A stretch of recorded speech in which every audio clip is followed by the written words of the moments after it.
तर मित्रांनो, कसे आहात सगळे? बरे आहात ना? आज आपण बघूया ठरलं तर मग या मालिकेचा आजचा म्हणजेच 3 फेब्रुवारीचा एपिसोड. एपिसोडच्या सुरुवातीला आपल्याला दाखवतात की अर्जुन आणि रविराज पोलीस स्टेशनला आलेले असतात. इन्स्पेक्टर सावंतना म्हणतात की काहीही झालं तरी नागराजला बेल मिळता कामा नये. इन्स्पेक्टर सावंत सांगतो की नागराज किल्लेदार वकील मिळवण्याच्या प्रयत्नात आहेत. त्यांचं असं म्हणणं आहे की ते निर्दोष आहेत. रविराज भयंकर चिडतो. अर्जुन म्हणतो, "सीनियर तू रिलॅक्स हो, तू गाडीत जाऊन बस, आम्ही काय ते बोलतो." इन्स्पेक्टर सावंत त्यांना सांगतात की काही दिवसांपूर्वी महिपतला भेटायला एक वकील आली होती. अर्जुन म्हणतो, "दामिनी देशमुख का?" इन्स्पेक्टर सावंत म्हणतात, "नाही, दुसरं कोणतरी होतं." मग त्याला कॉल लॉग्स दाखवतात. त्याच्यामध्ये तिचं नाव विशाखा प्रभुणे असं लिहिलेलं असतं. अर्जुन म्हणतो, "कमाल आहे, मला हे नाव अजून माहिती नाही आहे." चैतन्य पण म्हणतो, "हो, मला पण नाही माहिती विशाखा प्रभुणे कोण आहे." कमाल आहे, हे कोणतरी वेगळंच वाटतंय. इकडे अस्मिताला सचिनची काळजी वाटतच असते, कारण त्यांनी सांगितलेलं असतं की तो अन्नपाणी त्याग करे. ती लगेच सचिनला फोन करते. सचिन तिचा फोन उचलत नाही पहिल्या फोनमध्ये आणि लगेच नंतर फोन करतो आणि म्हणतो, "तू मला शेवटी फोन केलासच." अस्मिता म्हणते, "काय नाही, तू जेवतोयस का नाही हे विचारायला फोन केलेला." सचिन फोन ठेवून देतो आणि तो म्हणतो मनात की आता ही नाक घासत माझ्याकडे कशी येते बघ. इकडे नागराज वकिलासाठी प्रयत्न करत असतो. शेवटी त्याला एक वकील आठवतो. तो म्हणजे महिपतकडे आलेला असतो एकदा. तो म्हणतो की ह्याला काय तत्वबित्व नसणार, म्हणून तो त्याला फोन करतो. तो वकील म्हणतो, "हो, मला सगळं माहिती आहे तुमच्याबद्दल. रविराज किल्लेदार यांचा भाऊ, त्याला अटक झाली. हे सगळ्या पनवेलात प्रचलित झालं आहे आता. मी तुमची केस घ्यायला तयार आहे, पण एका अटीवर. मी जे बोलेन आणि जे सांगेन तेच तुम्ही करायचं. ह्याच्या विरुद्ध जर तुम्ही गेलात तर मी केस काढून घेणार." नागराज म्हणतो, "ठीक आहे, मी केवढी हवी तेवढी फी द्यायला तयार आहे." नंतर आपल्याला दाखवतात की सगळे कोर्टात आलेले असतात. नागराज उभा असतो.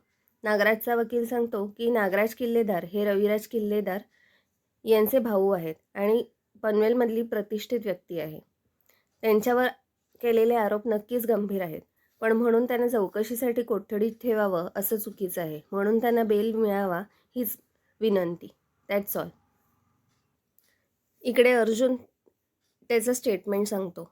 तो म्हणतो की तुम्ही ओळख करून दिली की हे रविराज किल्लेदार यांचे भाऊ आहेत, पण स्वतःच्याच भावावरती जीवे मारण्याचा कट रचणं हा कोणत्या भावाचा ज्ञान आहे?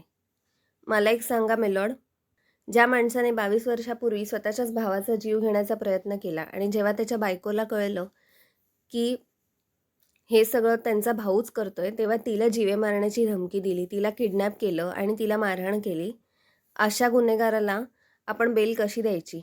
म्हणून माझ्या कोर्टाकडे विनंती आहे की नागराज किल्लेदार यांना जास्तीत जास्त शिक्षा व्हावी.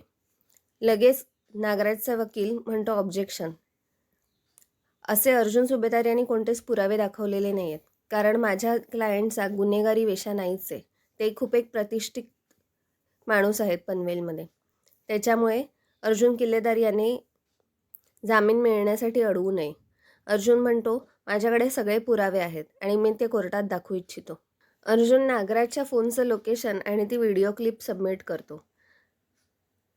अर्जुन म्हणतो की सारखं सारखं का त्या लोकेशनवर नागराज जाईल?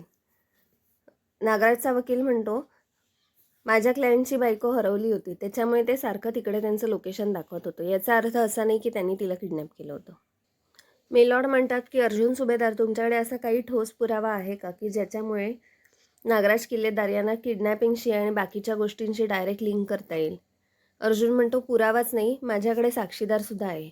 मी सुमन किल्लेदार यांना विटनेस बॉक्समध्ये बोलायची परवानगी मागतो."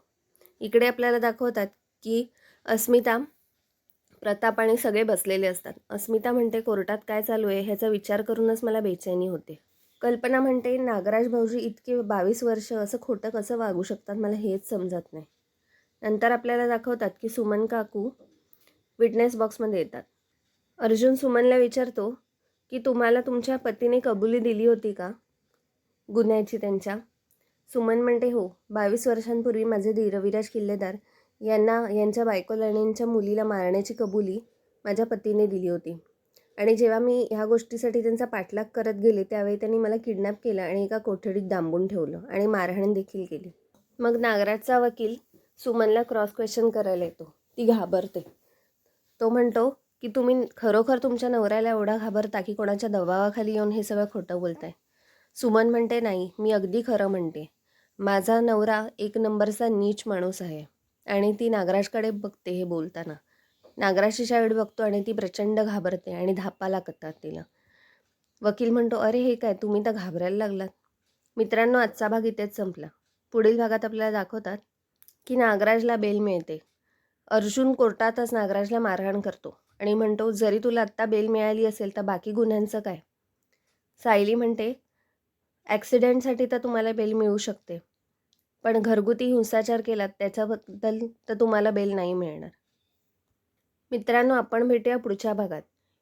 व्हिडिओला सबस्क्राईब करायला विसरू नका आणि बेल आयकॉन नक्की प्रेस करा. बाय.